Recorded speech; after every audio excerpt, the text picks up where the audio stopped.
Saudara-saudari, dalam rangka merayakan Hari Hidup Bakti, maka TKSK Keuskupan Agung Palembang, tim Kerasulan Sosial Kemanusiaan hari ini bersama dengan kurang lebih 180-an biaran-biarawati di Keuskupan ini mengadakan seminar bersama dengan tema Hidup Bakti Merawat Ibu Bumi.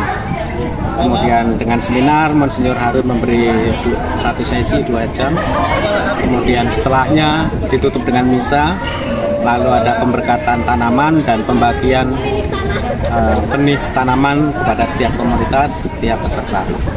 Terima kasih. Mencintai bumi, maka kita akan hidup dari bumi.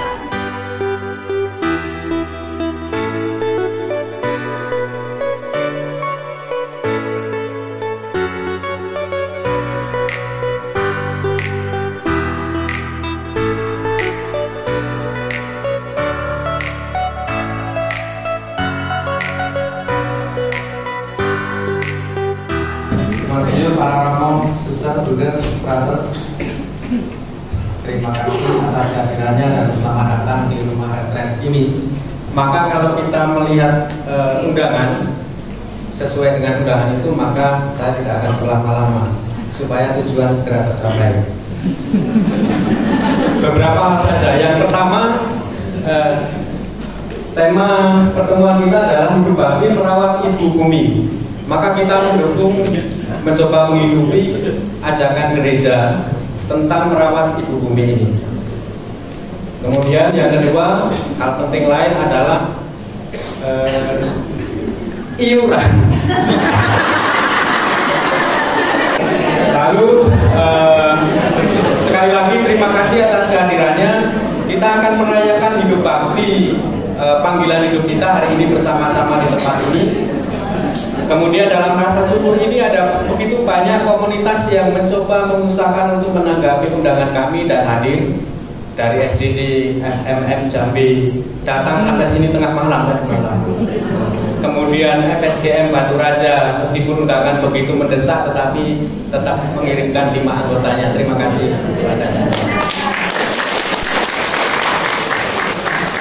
Lalu dari komunitas-komunitas Blitar juga hadir. Ada yang datang mungkin 3 hari yang lalu ya.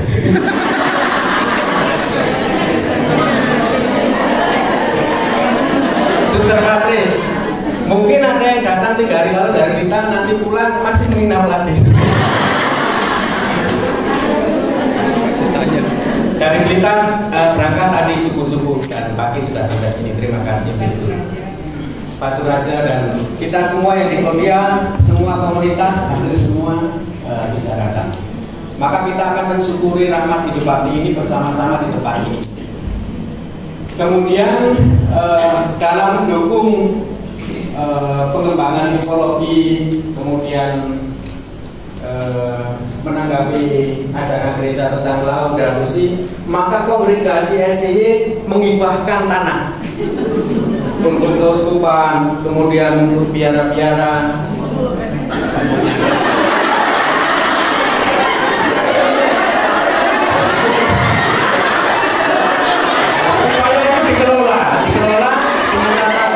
Ditanami tanaman yang organik. Tanah itu sudah di dalam polybag dan ada di bawah. Terima kasih para pekerja. Lalu itu nanti akan dibagikan. Setiap orang boleh ambil 1 bawa. Sisanya akan dihibahkan pada manusia. Di polybag itu sudah ada tanaman terong, cabai, dan tomat. Maka silakan. Jika tanah sertifikat di tanah provinsial. Saya kira itu untuk acara hari ini. Maka kepada Monsinyur terima kasih kehadirannya. Kita menantikan ajakan, ide, gagasan, atau harapan dari keuskupan melalui beliau untuk kita semua yang merayakan kembali. Terima kasih.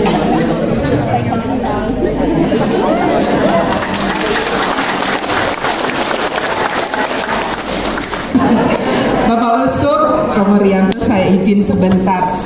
Saya membaca dalam salah satu dokumen pesan dan ajaran Bapak Paus Fransiskus mengatakan begini. Saya ingin menyampaikan satu kata kepada kita adalah sukacita. Dimanapun ada anggota lembaga hidup bakti, berisakan adalah ada sukacita. Setuju? Tepuk tangan untuk kita semua.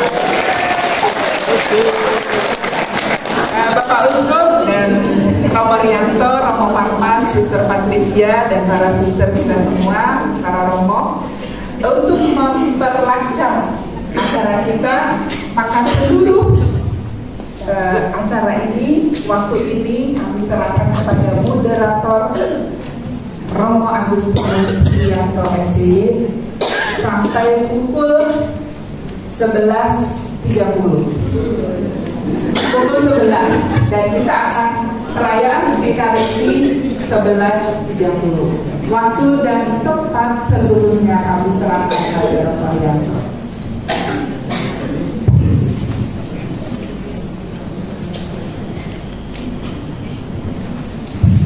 Brother, Bruder, para Romo, Monsinyur yang terkasih, selamat pagi.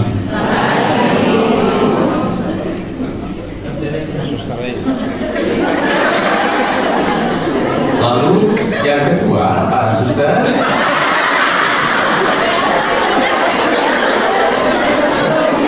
yang sangat saya cintai.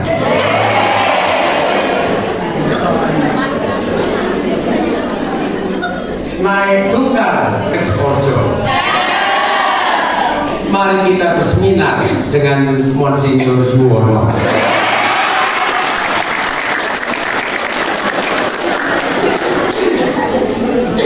Rumput jerami diisi rajau. Di atas papan burung berkicau. Jika bumi tak lagi hijau, masa depan menjadi kacau.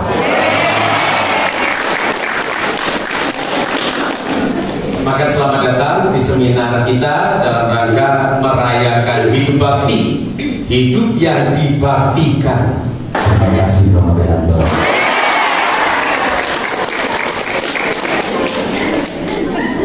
Pertama-tama selamat hari raya bakti pada Romo, pada Bruder, Sister, Brother, kepada kita semua. Beli sayur ke Tambak Boyo.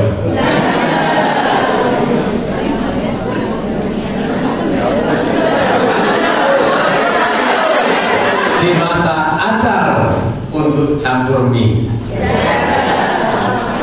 Terima kasih Monsinyur Yuwono atas seminar hidup bakti.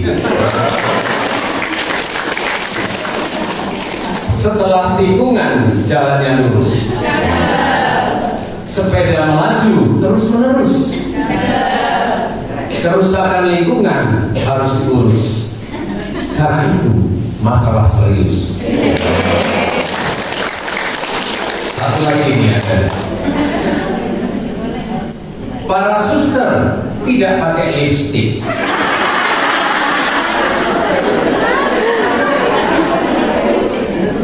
Karena hujan rintik-rintik. Mari kita kurangi sampah plastik agar lingkungan makin cantik. Baik, karena kotak sudah datang, tidak ada klasternya ya.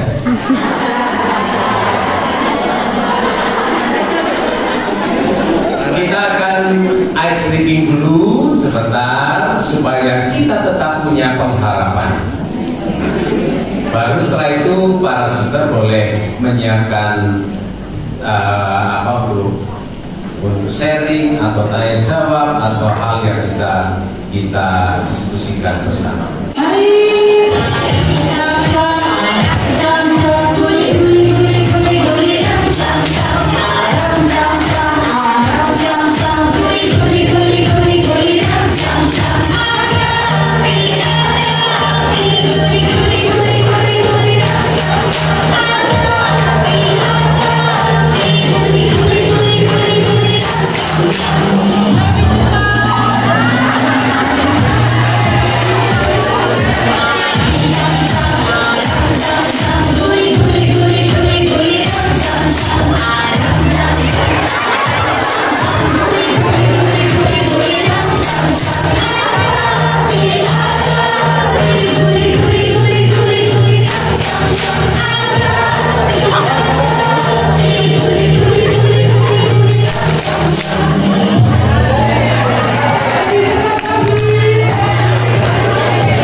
saya bersama dengan lingkungan mendalami ini. Lalu ada yang tanya Monsinyur tentang indulgensi penuh. Lalu yang ditanyakan adalah indulgensi itu didapatkan, lalu bagaimana dengan dosa yang tidak bisa dihapus? Adalah dosa melawan Roh Kudus. Itu pertanyaannya dari pendalaman itu. Lalu Bapak itu mengatakan, bagaimana Yusuf ada dosa yang tidak bisa dihapus, lalu ada indulgensi. Terus dia mengatakan ini, padahal kita itu kan meyakini bahwa Allah Bapa itu Maha Pengampun. Ada dosa yang tidak bisa diampuni, gitu. Lalu bisakah itu nanti didapatkan dari indulgensi ini? Dosa yang tidak bisa diampuni. Nah, itu pertanyaannya saat itu. Lalu yang kedua tentang penghapusan hutang dan pembebasan. Jadi sharing saya itu semenjak membaca ini saya terganggu ya. Bukan ada yang hutang sama saya atau saya punya hutang, tapi begini. 2 tahun yang lalu di sekolah kami itu kan kemalingan. Lalu saya jengkel, marah, saya lapor polisi dan ketangkep, ditahan, hukumannya 2 tahun. Karena temannya belum ketangkap polisi, masih dikejar, maka yang satu ini masih ditahan, diperpanjang. Lalu yang mengganggu saya adalah sampai malam-malam memang telepon Pak Polisi, bagaimana yang membebaskan satu tahanan ini. Saya kok keganggu ya. Lalu saya konsultasi sama suster yang lain, boleh nggak sih saya membebaskan ini, saya menarik hukuman ini ke polisi. Sudah 2 tahun dia tidak boleh ditahan. Tidak usah nanti dia duit lagi.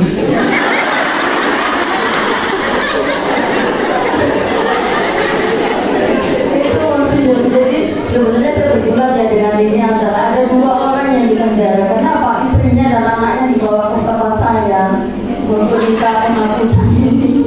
Maksudnya keringanan hukuman. Tapi karena saya masih jengkel, waktu itu saya bilang itu bukan hak saya, itu hak hakim, saya bilang gitu. Nah, tapi saat ini saya terganggu sekali, Mas. Terima kasih. Terima kasih. Ini Suster Maria siapa ya? Saya Giovanni dari Batu Raja. Suster Maria Giovanni dari Batu Raja. Saya apalnya ya Suster Maria.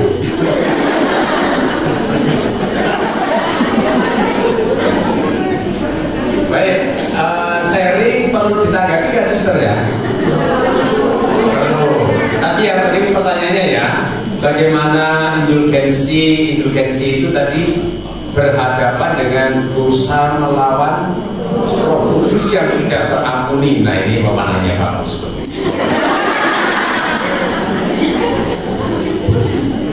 Dosa melawan manusia semuanya bisa diampuni. Dosa apa saja bisa diampuni, kata Yesus.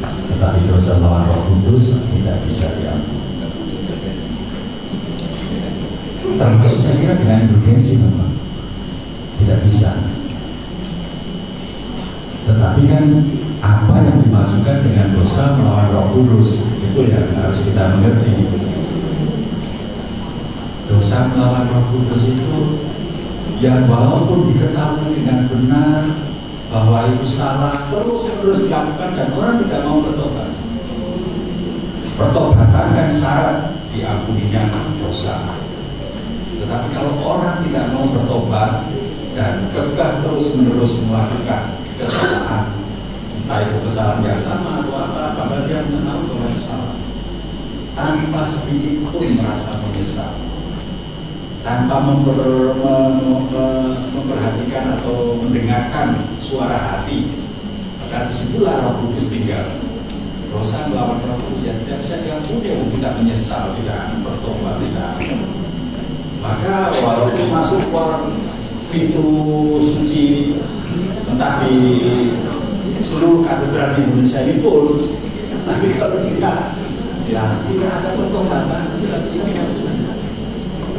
Tapi kalau ada pertobatan, dosa sebesar apapun, saya kira Allah Maha Rahim itu Allah pasti akan mengampuni.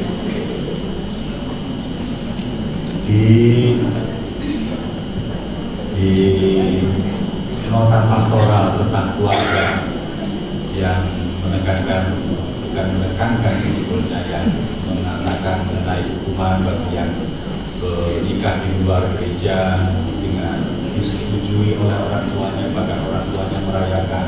Saya mengatakan jangan ditunggu sampai saat itu, sampai parokinya mengetahui bahwa sudah ada pertobatan, ditangkap bahwa Bapak Uskup itu besar sekali, arah saja marahi. Maka sekarang gereja menekankan hukuman.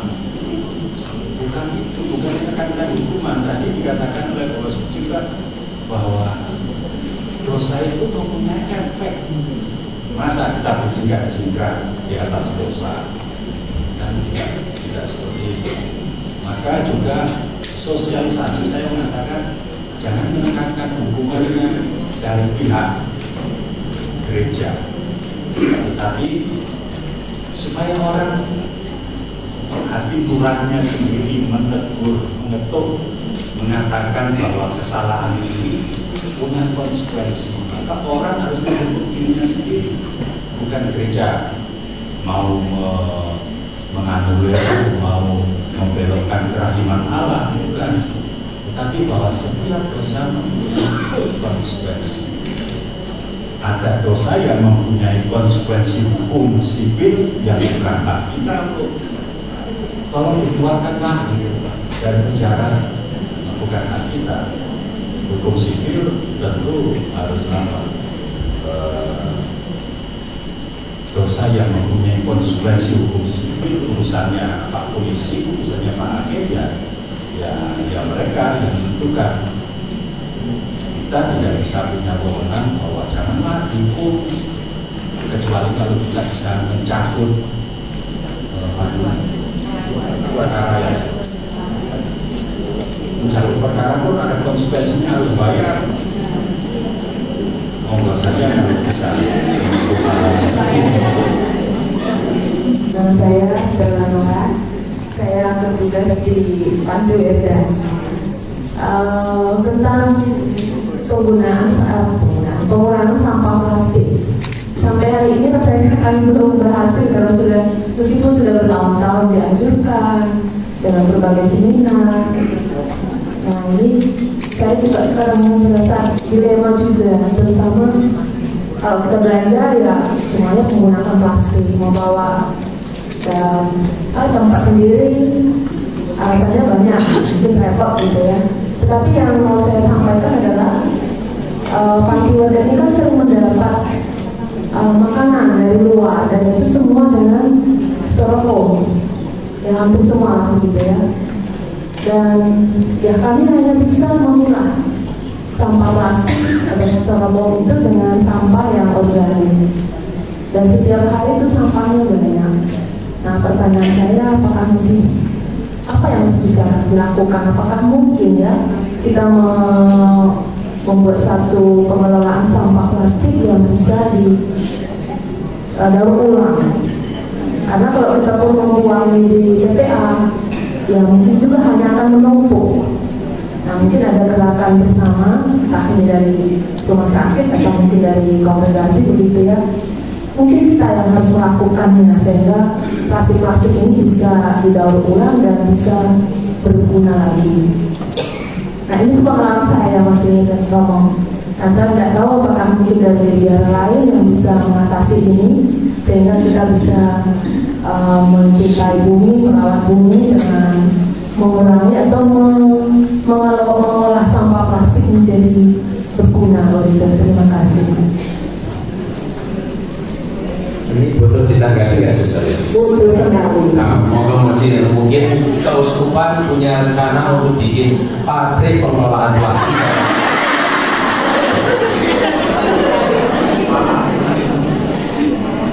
Kalau gerakan sendiri mungkin perlu biaya tinggi ya. Barangkali kita duduk bersama, lalu membuat rencana bersama kalau mau mendirikan pabrik pengelolaan sampah.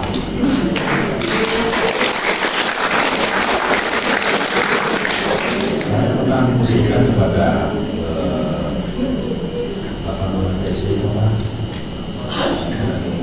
Pak bansos supaya membuat pabrik pupuk organik. Ada banyak rombongan kita yang ahli pupuk organik bisa merekrut nomor-nomor itu. Tapi ya sampai sekarang belum ada tanggapan yang mengelola bansos gubernur ini. Barangkali tadi itu kan usulan yang sangat baik. Kita barangkali harus duduk bersama bagaimana bukan hanya memilah sampah-sampah itu, bukan hanya tidak membuang atau tidak membuang sampah sembarangan ke sungai, ke TPA, ke apa, tetapi sampah plastik itu harus barangkali bisa dikelola, dan itu membutuhkan dana besar. Mesinnya bagaimana, tempatnya nanti akan gimana, konsekuensi atau syarat-syarat apa saja yang harus dibuat tentu untuk bisa membuat pabrik pengolahan sampah sampai menghasilkan pupuk organik berarti pupuk apa keluar masuk sebagai sampah, keluar sebagai pupuk apa sebenarnya. Kalau mungkin di YouTube itu ada pabrik pengolahan sampah, entah di Jombang atau di mana saya lupa. Sampah-sampah plastik, sampah apa saja yang tidak bisa didaur ulang itu dimasukkan ke dalam mesin, keluar sebagai kain yang dipakai oleh para bisu. Nanti ada susu juga bisa memakai kain dari sampah plastik yang kita kelola. Dan mungkin nanti dipikirkan sebagai follow up dari seminar ini, masih duduk bersama para pengurus di forum ini untuk melakukan hal apa yang bisa dilakukan bersama, mulai dari yang kecil berkaitan dengan persoalan sampah plastik dan pembuatan pupuk organik. Mungkin ya usulan. Terima kasih. Ada lagi? Express non-conformity, pengharapan tidak mengecewakan. Pengalaman kecil berkaitan dengan juga tadi yang sudah ditanyakan, apakah yang bisa kita lakukan untuk mengurangi sampah plastik? Saya kira kalau mengurangi itu bisa, menghilangkan tidak bisa, tidak. Tapi mengurangi saya kira itu hal yang sangat mudah. Maka pertanyaannya sebetulnya juga bisa dijawab dengan mudah. Mengurangi bisa saja. Itu. Saya juga pernah menanyakan hal yang sama kepada suatu seminar berkaitan dengan lingkungan hidup juga Laudato Si. Usaha kita itu sepertinya sia-sia. Kita sudah memisah-misahkan sampah ini, sampah ini, sampah ini sudah kita pisahkan. Kemudian datang tukang sampah, semuanya masuk kantor, gitu ya. Kemudian dibuang di sana. Rasanya itu sia-sia, ya, sia-sia. Tapi itu terjadi. Tapi space non-conformity, pengharapan tidak mengecewakan. Kalau kita punya pengharapan untuk sungguh-sungguh melestarikan lingkungan, mengurangi sampah plastik, tidak akan pernah mengecewakan. Hal kecil misalnya, ketika misalnya yang saya lakukan, kalau saya belanja yang bisa saya bawa dengan tangan atau masuk saku, toko menyediakan plastik juga biasanya di apotek. Saya tidak menggunakan plastiknya, saya ambil barangnya, saya masukkan saku atau bawa begitu saja. Hal kecil saya kira bisa kita lakukan.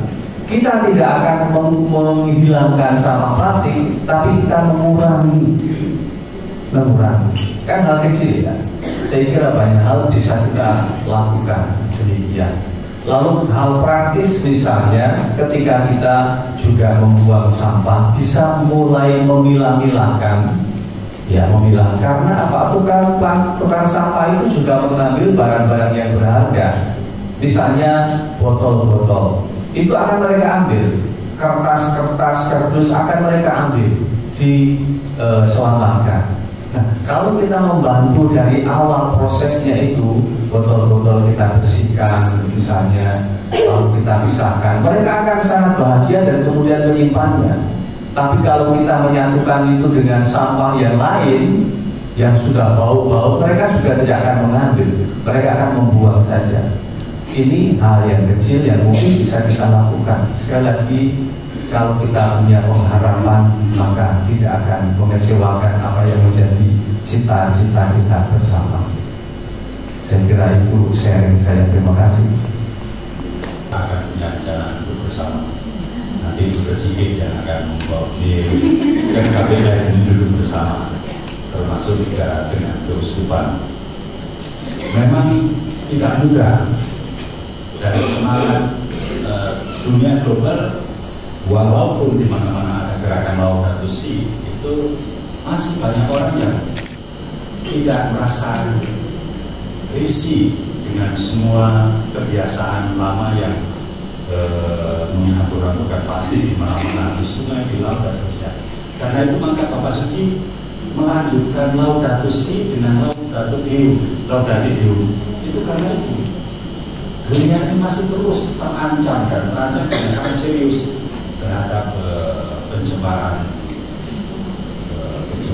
atau perusakan bumi. Itulah. Sekali lagi laut dan bersih sudah 9 tahun, tapi belum dilaksanakan oleh semua orang yang Bapak Suki mengharapkan. Maka laut dan hiu ditulis untuk menegaskan laut dan bersih yang terus-menerus disarikan. Dan saya mengatakan tradisi studi laut dan bersih, laut dan hiu disarikan pada bulan spesial COVID ini. Masih ada suster, bruder, tante? Baik, ada 1 dan 2. Monggo, suster masuk ya. Suster Maria. Saya Suster Maria Skolastika FCH. Saya mau bertanya kepada Bapak Uskup kaitan dengan indulgensi tadi berhubungan dengan sesama yang punya konsekuensi hukum sipil. Bagaimana membantu, karena saya punya pengalaman konkret sekali dalam hal ini, hadir sebagai saksi di hadapan jaksa dan hakim. Menjadi saksi atau apapun di hadapan hukum sipil harus mentaati hukum sipil, saya kira ya, saudara. KHK tidak bisa dibawa ke hukum sipil, apalagi katekismus gereja Katolik tidak cocok juga untuk dipadukan dengan hukum sipil. Hukum sipil mempunyai realnya sendiri. Hukum gereja kitab katekismus gereja Katolik punya realnya sendiri, yang masing-masing mengatur bawahannya. Bawaan dari hukum gereja, ya hukum ya masalah begitu. Karena itu kalau menjadi saksi dalam hukum sipil, saksi yang benar itu saja yang harus dijalankan, bukan saksi palsu, bukan saksi bisu. Ya.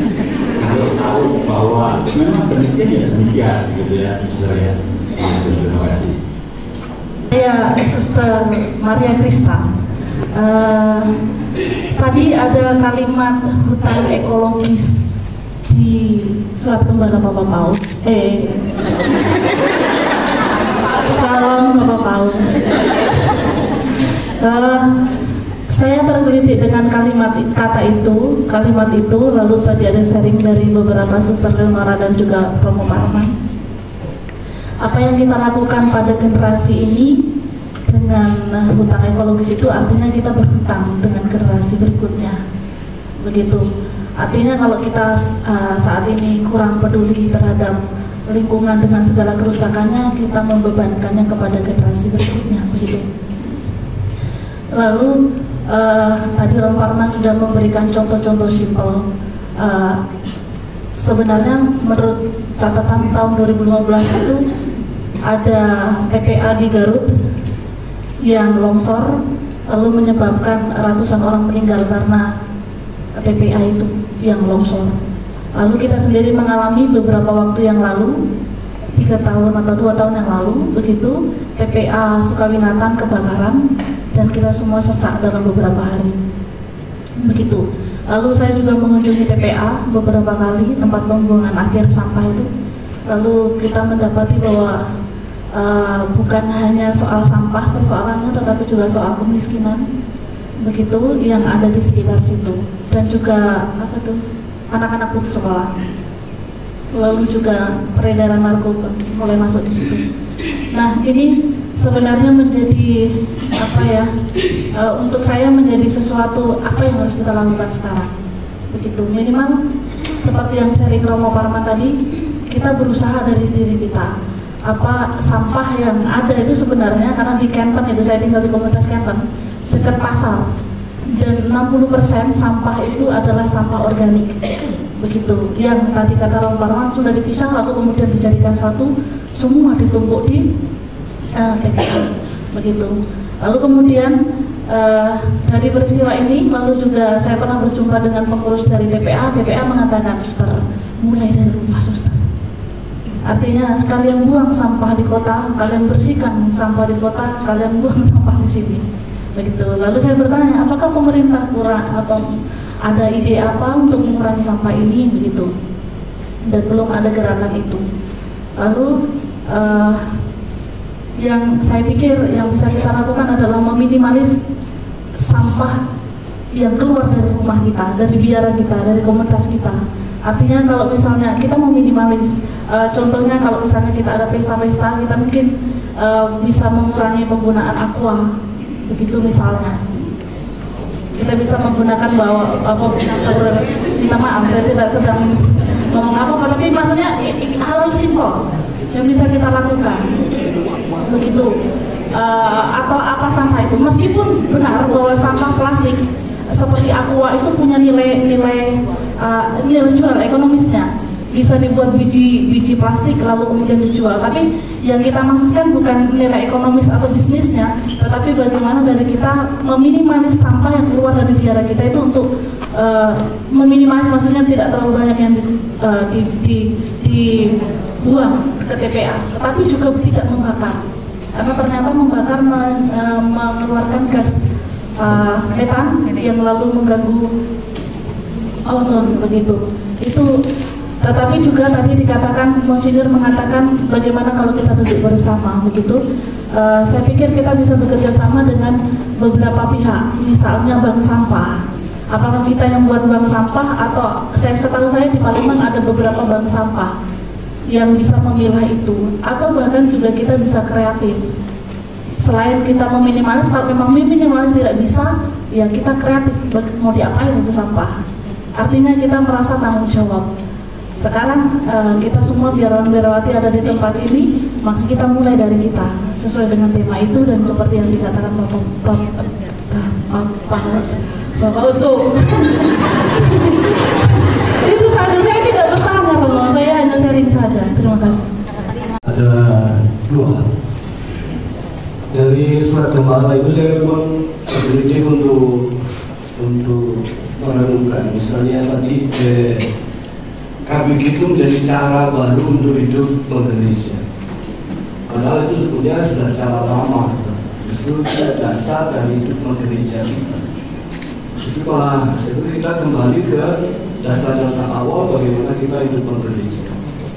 Karena memang seperti beberapa kesulitan orang yang sudah mapan, sudah hidup bersama, dan akhirnya harus kembali ke masalah konstitusi. Bagaimana menerangkan itu sebagai sebuah kekuatan baru, karena memang seperti Romo Matur itu kan dalam sikap kenabiannya bicara tentang gereja jejaring, di mana gereja itu lintas daerah, lintas profesi dan macam-macam.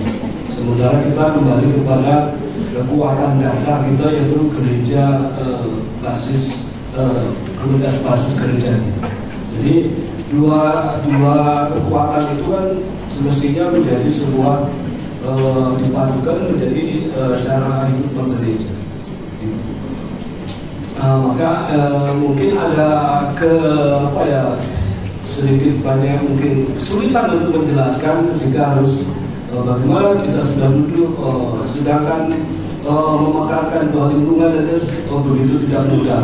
Maka tadi Pak Usu mengatakan ya diterangkan kekuatannya, bukan ujungnya, bukan hukumannya, tetapi semangatnya, Ustaz. Seperti perdebatan di YouTube di mana-mana tentang agama itu kan sebetulnya bicara tentang paham keselamatan. Paham keselamatan yang memang dihidupi oleh setiap pemeluk agama. Tetapi karena ketika diperdebatkan menjadi sesuatu yang karena semangat dasarnya tidak diterangkan. Yang kedua, karena itu forum para biarawati.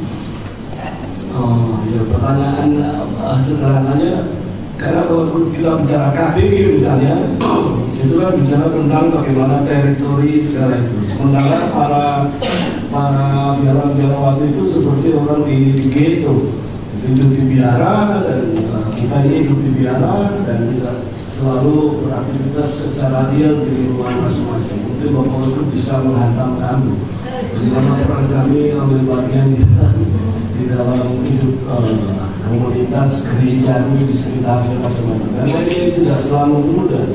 Apakah juga kita ini juga bagian dari komunitas gereja yang dimaksudkan? Terima kasih. Saya memberikan jawaban dengan contoh Pak. Gereja di Eropa, lalu gereja di Filipina.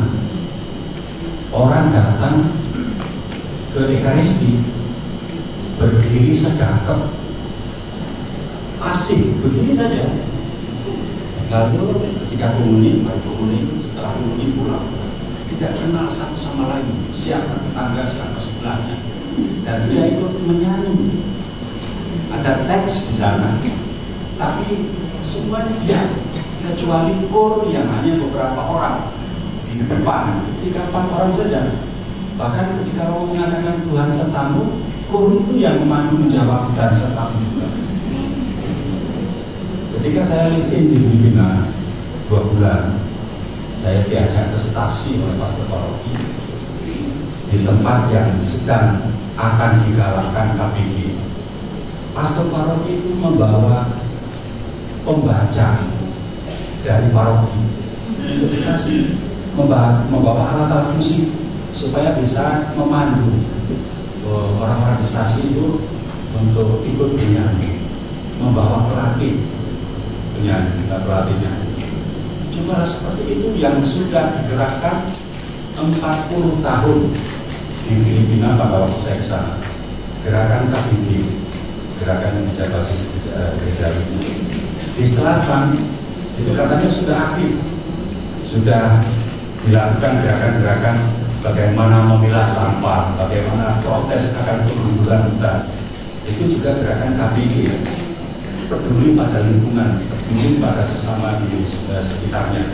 Tetapi di bagian Filipina Tengah, ketika saya lihat itu orang betul masih ke gereja sedekap. Gereja masih pastor sentris, apapun dikerjakan oleh pastor. Semangat KBG memang cara baru menggereja dalam pengertian kita harus kembali kepada semangat para rasul yang sehati sejiwa sehingga semua orang menjadi tidak ada kekurangan karena solidaritas itu nyata. Mau dikatakan itu oleh satu Lukas dalam penulis kita kisah para rasul, semua orang sehati sejiwa dan karena itu tidak ada kekurangan. Bukan pastor sentris. Gereja pastor sentris barangkali kita warisi dari para misionaris. Semuanya dulu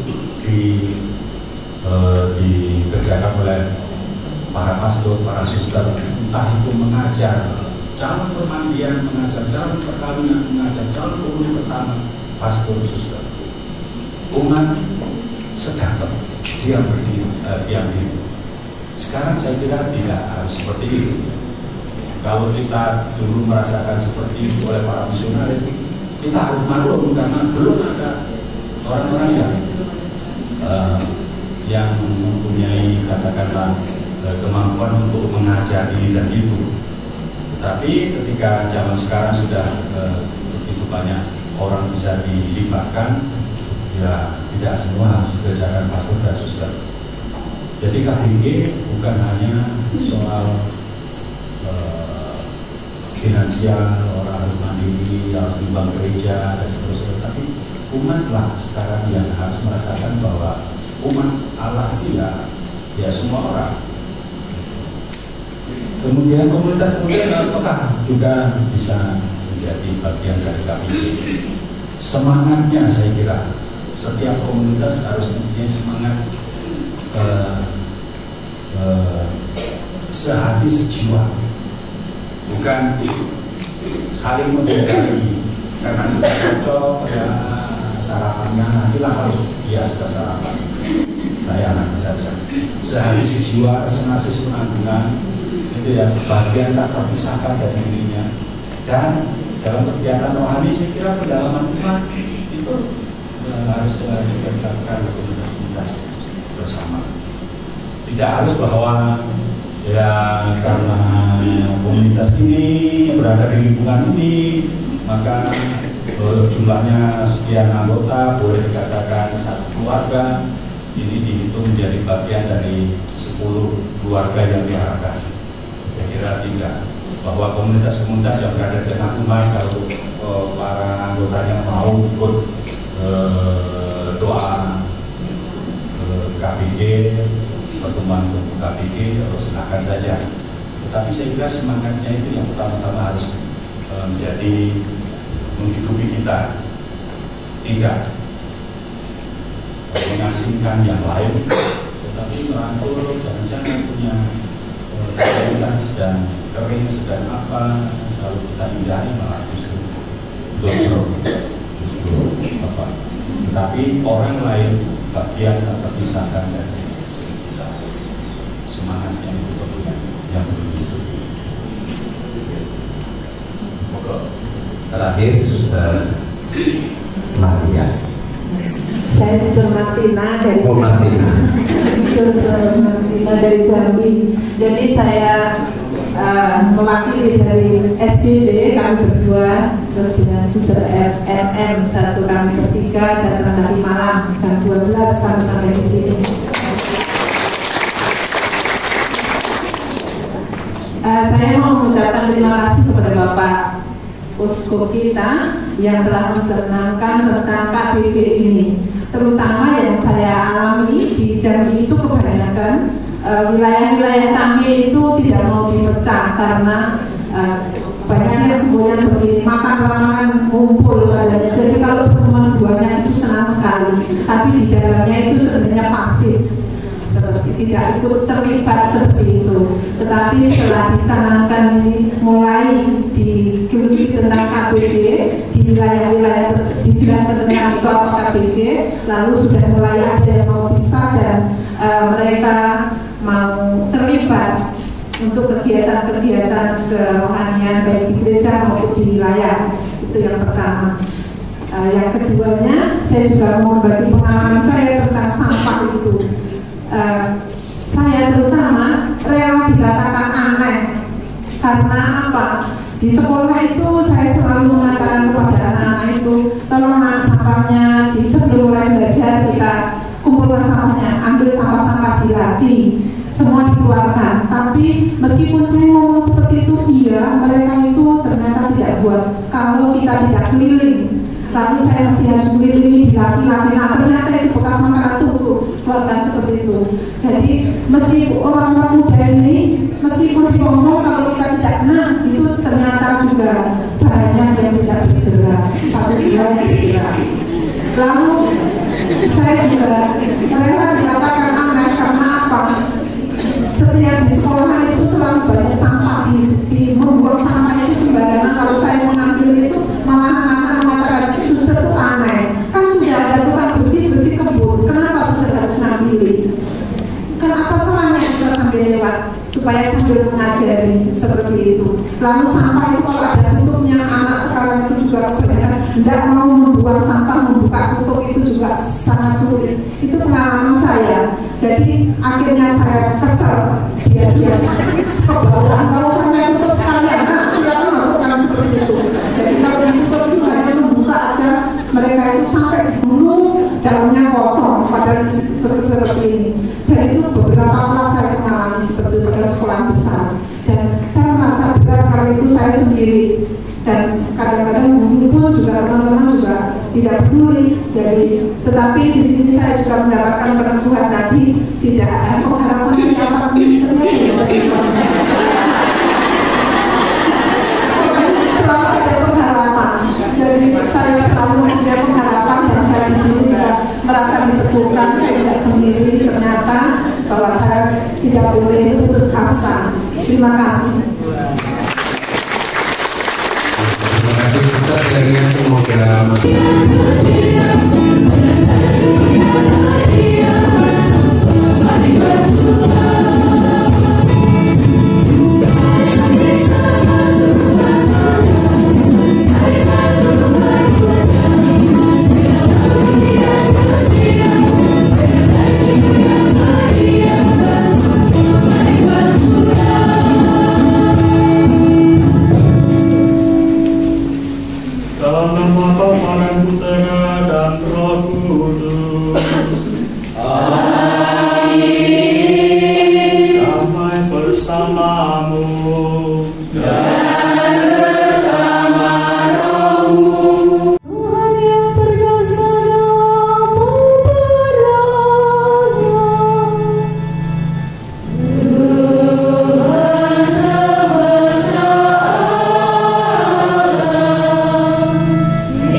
demikianlah sabda Tuhan.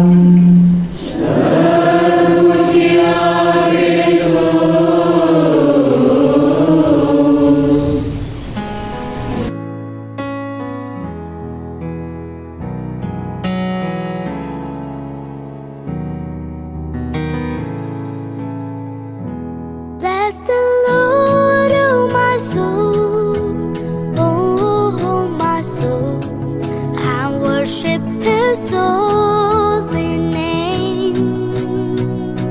Sing like never before, oh my soul, and worship Your holy name. The sun comes up, it's a new day drawing. It's time to sing His song again. Whatever may pass and whatever lies before me. Selamat makan, Suster. Let me be singing till the evening. Oke, dipantau oleh ketua. Bless the Lord, oh my soul. Selamat makan, Brother. Semangat. Makan sate yang banyak. Holy name. Selamat makan, Brother. Sing like never before. Oh my soul, I worship Your holy name. Wih, ternyata aku masih kurus, masih bisa lewat sini. Rich and loud and slow to anger. Your name is great and Your heart is kind. Makan, Suster. For all Your goodness, I will keep on singing. Selamat makan. 10,000 reasons for my heart to find. Bless the Lord.